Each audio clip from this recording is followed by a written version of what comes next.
नमो अरिहन्ताणं नमो सिद्धाणं नमो आयर्याणं नमो उवच्छायाणं नमो लोई सविसाहुणं लक्ष्मी निवास निलयं विलीन विलयं निधाय हदिवीरम् आत्मानुशासनमहं वक्ष्ये मोक्षाय भव्यानाम्।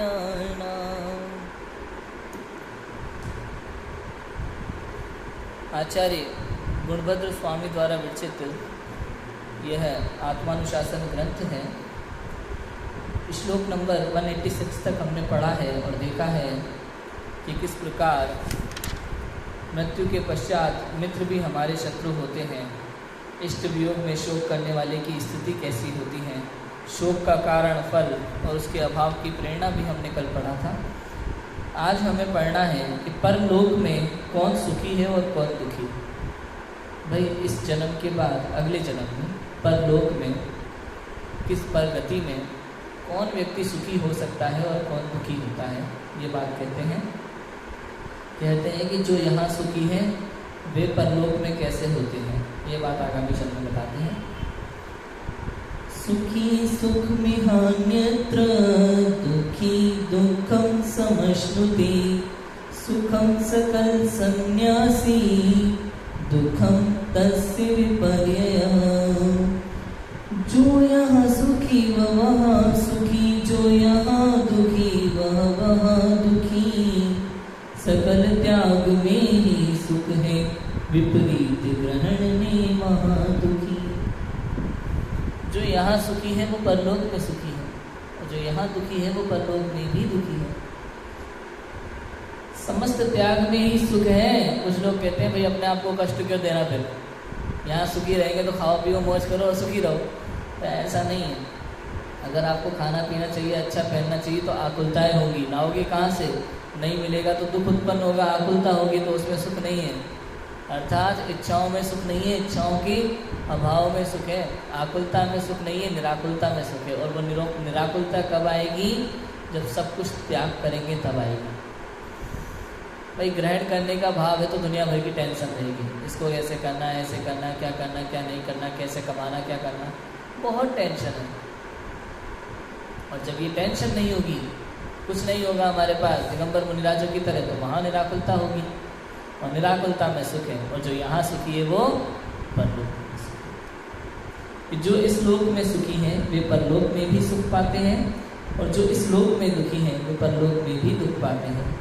वस्तु का सर्व प्रकार से त्याग सुख है, और इसके विपरीत पर वस्तु का ग्रहण वह दुख है। सीधी सी बात है। पर वस्तु को अपना मानना, ये मोह ही अनंत दुख का कारण है। अनंत दुखों का कारण इस जीव का मोह ही है। पर वस्तु के ग्रहण का भाव और त्याग का भाव ये सुख का कारण है। भाई कोई भी वस्तु संसार में मेरी नहीं है ऐसा जान करके मान्यता में उसका त्याग कर देना, ये धर्म है। वास्तव में ये जीव किसी पर वस्तु को ग्रहण करने में समर्थ ही नहीं है, ग्रहण ही नहीं कर सकता। भाई पुद्गल द्रव्य अलग है, जीव द्रव्य अलग है। जीव अरूपी है, पुद्गल रूपी है, एक दूसरे को टच भी नहीं करते। तो ग्रहण त्याग की तो बात ही नहीं है। तो क्या होता है? मान्यता में ग्रहण होता है और मान्यता में ही त्याग होता है। मान्यता में ग्रहण है, मान्यता में ही त्याग है। एक बार पता चल जाए ना ये मेरा नहीं है, छोड़ देना चाहिए, फिर उसको पकड़ के नहीं बैठना चाहिए। भाई हॉस्टल्स में क्या होता है पता है? जैसे धोबी लगा हुआ है किसी हॉस्टल में, तो सबके कुर्ते पजामे लगभग कुछ एक जैसे रहते हैं। हॉस्टल में क्या होता है, कभी कोई व्यक्ति आता है तो सबके कुर्ते पजामे अपनी तरफ से सिलवा देता है गिफ्ट के रूप में। अब सबके एक जैसे कपड़ा, एक जैसा कुर्ते पजामे, एक जैसा सिलवा दिया। अब दो लोग एक ही धोबी के यहाँ कुर्ते पजामे धुलने के लिए, प्रेस करने के लिए डाल के आए, ठीक है, सेम साइज का सब कुछ। अब एक दूसरे का कुर्ता लेने ले आए वहाँ से गलती से। भाई समझ लीजिए पप्पू का कुर्ता पप्पू, समझ आया, हप्पू का कुर्ता पप्पू ले आया गलती से। टेलर के पास गया पप्पू कुर्ता लेने, उधर हप्पू और पप्पू दोनों के कुर्ते रखे थे। उसने कह दिया वहाँ से उठा लो कुर्ता तुम्हारा रखा है, और पप्पू ने गलती से हप्पू का कुर्ता उठा लिया और ले गया। अब बाद में जब हप्पू कुर्ता लेने आया अपना, तो हप्पू से कहा धोबी ने कि तुम्हारा कुर्ता वहाँ रखा है, उठा लो। जब हप्पू ने वो कुर्ता देखा तो उसने पहचान लिया कि ये मेरा नहीं है, उसका कुछ निशान था, उसने पहचान लिया ये मेरा नहीं है। उसने धोबी को बताया कि ये तो मेरा नहीं है, मेरे पे तो ऐसा निशान बना हुआ था एच इधर कॉलर के नीचे। उसने कहा अच्छा, तो यार तुम्हारे ही हॉस्टल से वो पप्पू भी आया था कुर्ता लेने के लिए, उसको वो ले गया होगा गलती से तुम्हारा, ये उसका होगा, तुम इसको ले जाओ, ये वाला उसको दे देना, वो तुम अपना ले लेना। अब जाता है हप्पू पप्पू के पास कुर्ता ले करके, वो सो रहा होता है बढ़िया आराम से, उसको जगाता है, ये सुनो वो तुम्हारे पास मेरा कुर्ता है वो दे दो। कि मेरे पास तुम्हारा कुर्ता कहाँ से आया, तुम धोबी से लेकर आए ना। तो धोबी से तो मैं अपना लेकर के आया, मैं भी डाल के आया था। तुम कि नहीं वो मेरा है, तुम्हारा वाला ये है, धोबी ने गलती से मेरा दे दिया। अरे नहीं वो मेरा ही है, मानता ही नहीं है, वो मेरा ही है, मैं देख करके लाया, पूरा दिखने में कलर वैसा ही है, नाप वही है, सब मेरा ही है वो तो। ना भले ही कलर नाप तुम्हारा हो, मेरा भी सेम तो सेम है, हम एक जैसे ही तो दिखते हैं, लेकिन मेरे कुर्ते पे ये एच बना हुआ है हप्पू का, तो ये मेरा है, और इस वाले पे तुम्हारे पे नहीं है, तो ये तुम्हारा है। तब उसको निर्णय होता है वास्तव में देख करके कि हाँ यार ये एच इसके पे बना हुआ है, ये मेरे पे नहीं था, ये वाला मेरा है। तो एक बार पता चल गया कि ये मेरा है, उसके बाद उसमें अपनत्व की भावना नहीं रहती। ऐसे ही हम लोग अनादिकाल से परद्रव्यों को अपना मान करके बैठे हुए हैं, ये मेरा है, ये मेरा है, ये मेरा है, और ऐसी भावना बैठी हुई है। कोई कितना ही समझाते हैं श्री गुरु ये तेरा नहीं है, आचार्य देव समझाते हैं ये तू नहीं है, ये तेरा नहीं है, ये अनादिकाल से ही ऐसा है, तू इसको अपना मान करके बैठा है, लेकिन ये तेरा नहीं है। देख तुझमें ज्ञान दर्शन है ना, इसमें नहीं है ज्ञान दर्शन, तो ये तेरा कैसे हुआ ना, लक्षण तो देख, ये तेरा नहीं है। तू इससे सुखी दुखी होता है क्या, तेरा सुख इसमें है क्या, कि तेरा सुख तुझमें है, इसमें तो सुख नाम का गुण ही नहीं है, ये तेरा नहीं है। जब ये बात समझ में आ जाती है जीव को कि हाँ ये मेरा नहीं है, तब देखो एक समय लगता है छोड़ने मात्र में। जैसे ही अंदर में निर्णय हुआ कि कोई भी पर वस्तु मेरी नहीं है, अनंत गुण मैं हूँ, और अपने में लीन हुआ, सम्यक दर्शन हुआ और मोक्ष मार्ग में लग गया। यही नियम समझ आया, ऐसा है।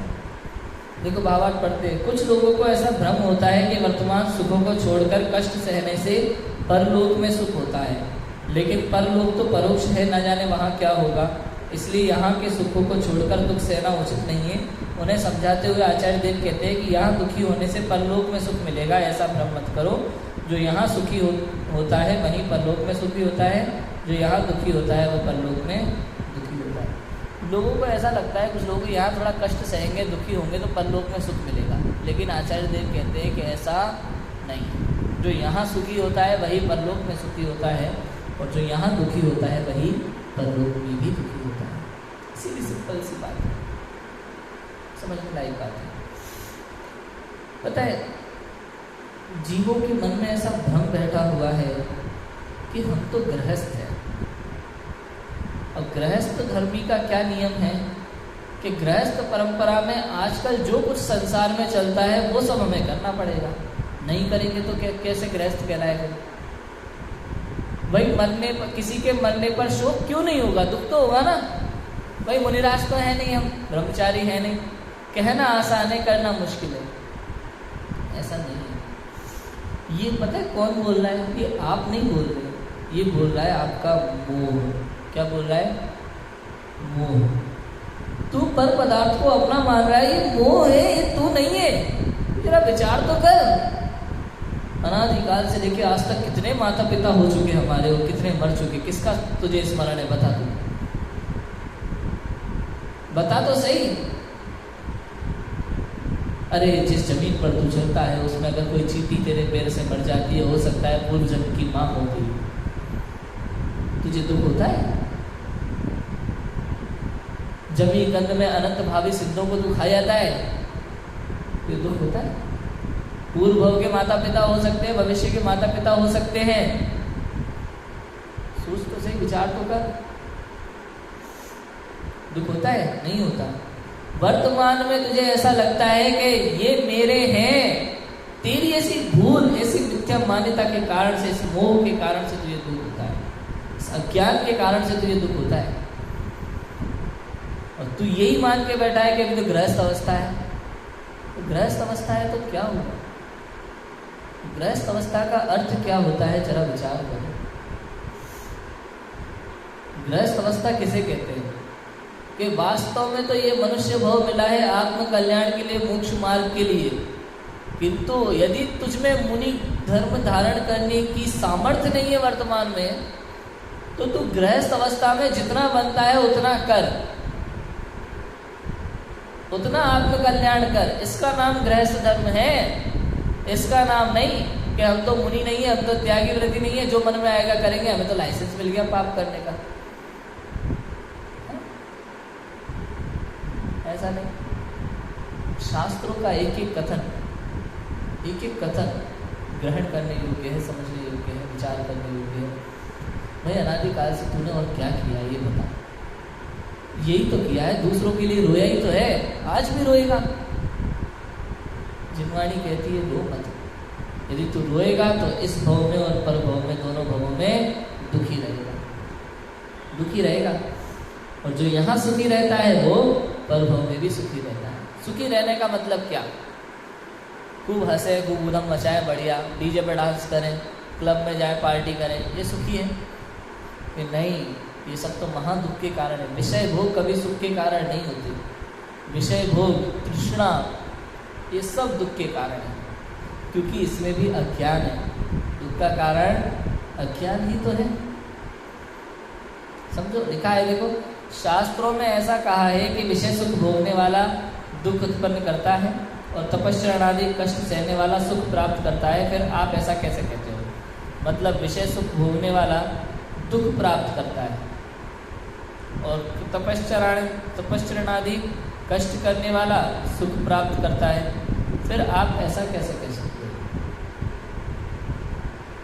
मतलब यदि तपस्या आदि करोगे तो उससे तो कष्ट होगा, दुखी होगे, तो फिर वर्तमान में दुखी हो तो भविष्य में भी दुखी रहोगे। फिर आप ऐसा कैसे कह रहे हो?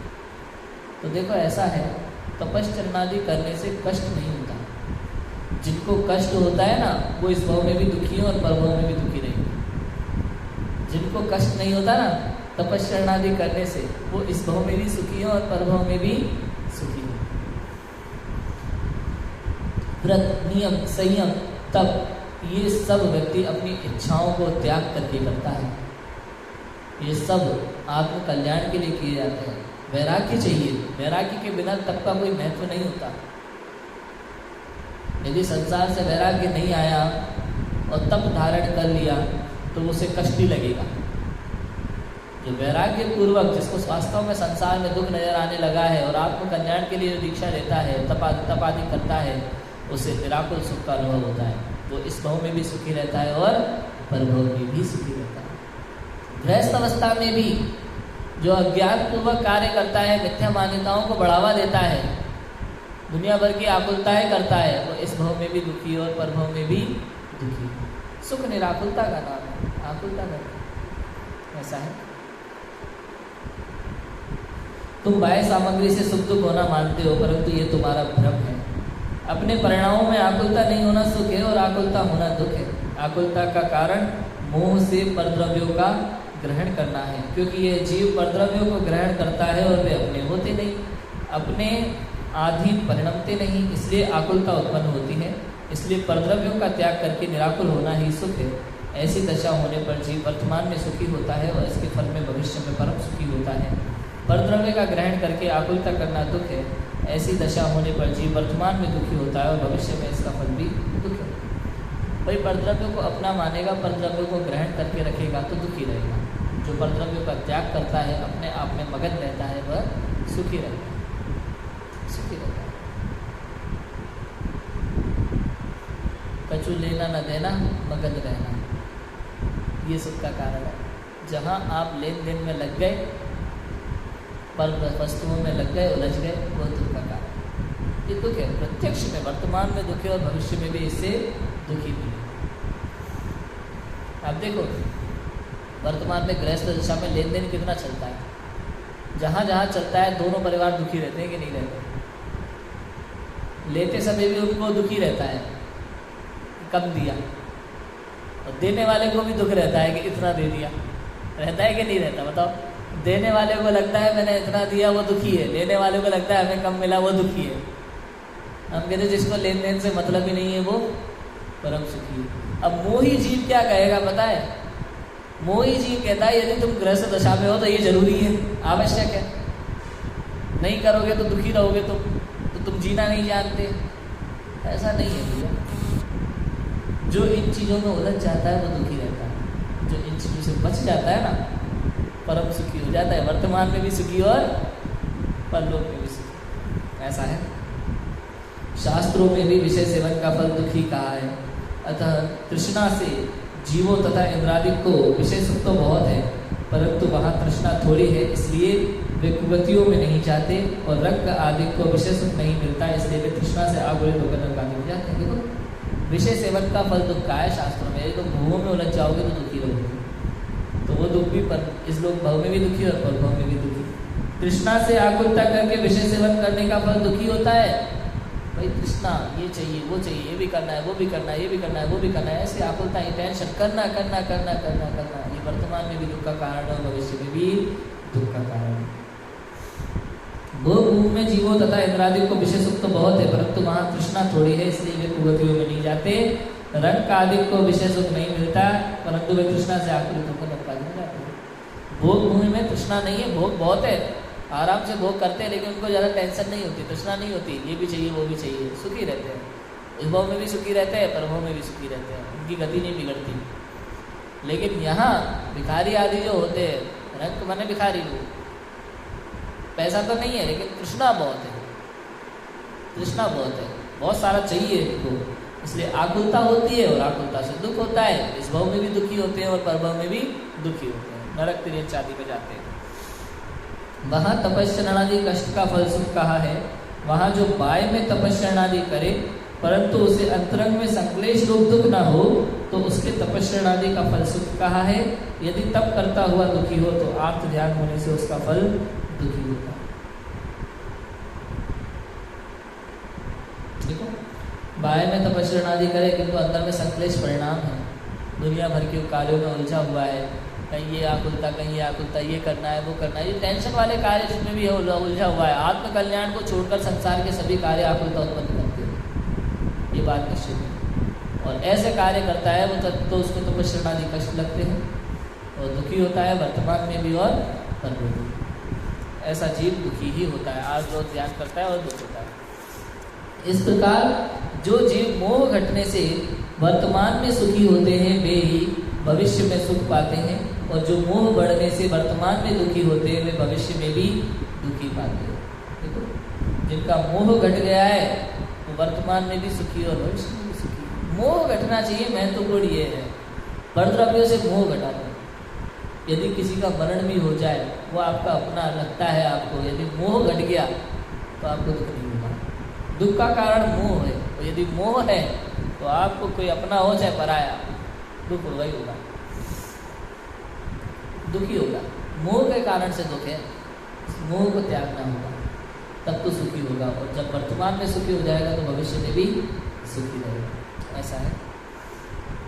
शास्त्रों में दुख सुख आदि में असाता का बंध होता है, ऐसा कहा है, इसलिए दुख का फल सुख है, ऐसे भ्रम से परलोक में सुख के उपाय से परलोक मत हो। शास्त्रों में तो क्या है भैया, दुख करने से आत्मरोध ध्यान करने से असाता का कर्म होता है, असाता वेदनी कर्म का बंध होता है। भविष्य में भी तुझे उसका जब उदय आएगा तो दुखी प्राप्त होगा, इसलिए ऐसा कार्य मत कर। यहाँ जो विषय सुख छोड़ा जाता है वह तो जैसे मिश्री मिलने पर गुड़ का स्वाद बुरा लगता है, वैसे शांत रस का अनुभव होने पर जीव को विषय सुख नीरस भाषित होते हैं, इसलिए वह विषय सुख भोगता नहीं है। विषय सुख छोड़ने से उसे दुख नहीं होता, अतः विषय सुख छोड़ने का भय मत कर। सच्चे धर्म साधन से वर्तमान में भी सुख होता है और भविष्य में भी सुख होता है, इसलिए ऐसे ही कार्य करना चाहिए। सीधी बात है। लोगों को क्या लगता है, अज्ञानी जीवों को, कि ये विषय सुख तो भोगते नहीं है, तो इनको तो बहुत कष्ट होता होगा, दुख होता होगा। तो कहते हैं भैया विषय सुख छोड़ने का मतलब ये कि गुड़ को छोड़कर मिश्री खाने लग रहा।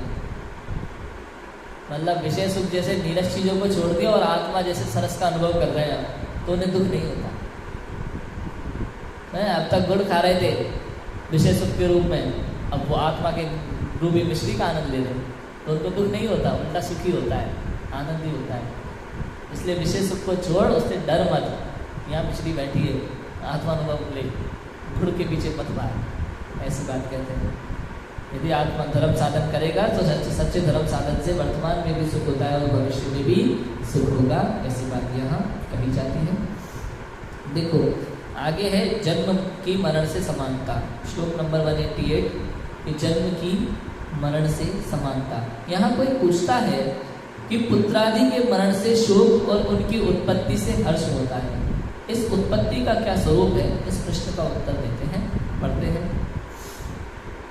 मृत्युर्मृत्युंतरं प्राप्ते उत्पत्तिर्देहिनां तत्र प्रमुदितात्मन्ये पाश्चात्य पक्षपातिनः।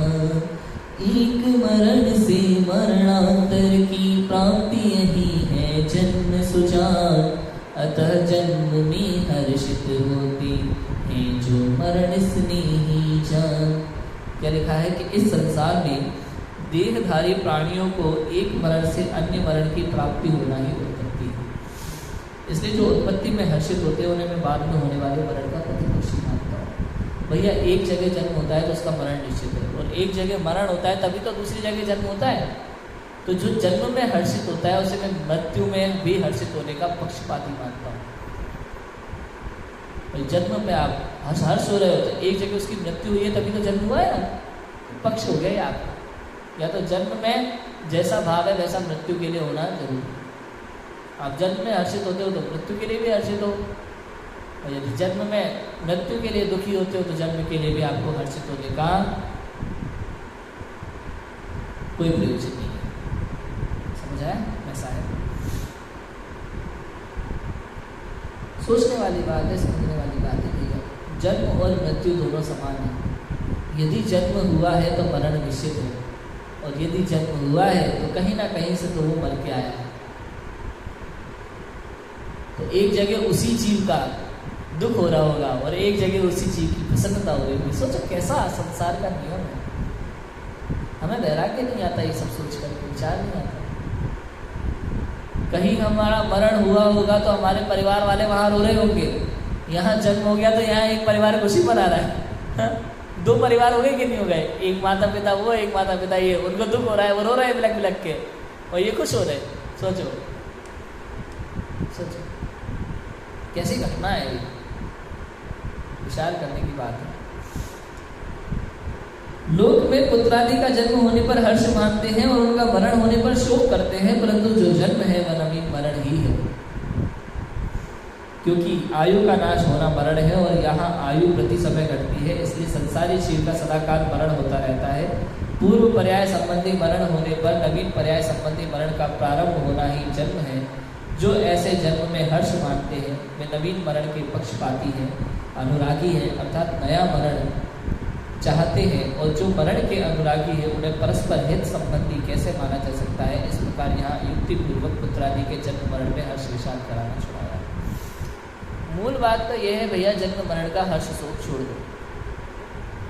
संसार में प्रत्येक वस्तु का मिलना विछड़ना कर्मोदय के अनुसार चलता रहता है, इसमें सुख दुख वाली कोई बात है ही नहीं। चाहे कुछ भी प्राप्त हो जाए संसार में, पर द्रव्य कितना ही मिल जाए, सुख में पागल मत होना। चाहे कितना ही चढ़ा जाए, कितनी ही मिष्ट सामग्री का वियोग हो जाए, दुख में पागल मत होना। लोग जानते हैं, समझते हैं, लेकिन फिर भी नहीं समझ पाते, समझते हुए भी नहीं समझते। पूरी दुनिया जानती है कि ज़्यादा खुशी से भी आदमी बर्दाश्त नहीं कर पाता है। कहते हैं कि नहीं कहते? भाई किसी की 10 करोड़ की लॉटरी लग गई तो उसको ऐसे नहीं बताएंगे डायरेक्ट, हो सकता है खुशी के मारे मर जाए। होता है कि नहीं होता? बर्दाश्त नहीं हो क्या पता। और किसी के मरने की खबर भी नहीं बताई जाती इतनी आसानी से। बड़ा थोड़ा टेंशन में आप कभी देखोगे, फिल्मों में भी अगर आप देखोगे, डॉक्टर आके बोलता है, थोड़ा घुमाता है मेरे तो बात को, वो थोड़ा बात करते हैं तो कोई ऐसे व्यक्ति को ढूंढता थोड़ा पक्का दिल वाला हो, होता है कि नहीं होता? बाहर चिल्लाते रहेगा, डॉक्टर साहब बोलो, डॉक्टर साहब बोलो, डॉक्टर साहब चुप खड़ा रहेगा, बोला नहीं जाता उससे। ये हर्ष और शोक ये दुख के कारण है, अल्लाह के बाद ना हंसना ना रोना, सुखी रहना। संसार में कोई भी कैसी भी घटना घट जाए, हमें उससे अंतर नहीं बढ़ना चाहिए, कोई अंतर नहीं बढ़ना चाहिए। यही धर्म, समता भाव होना चाहिए, समता भाव। समस्या कैसी भी हो, चाहे अच्छा हो या बुरा हो, कुछ भी हो हमारे साथ, भैया अनादिकाल से लेके आज तक इतना कुछ बुरा हो चुका कि अब क्या बुरा होगा, सब हो चुका।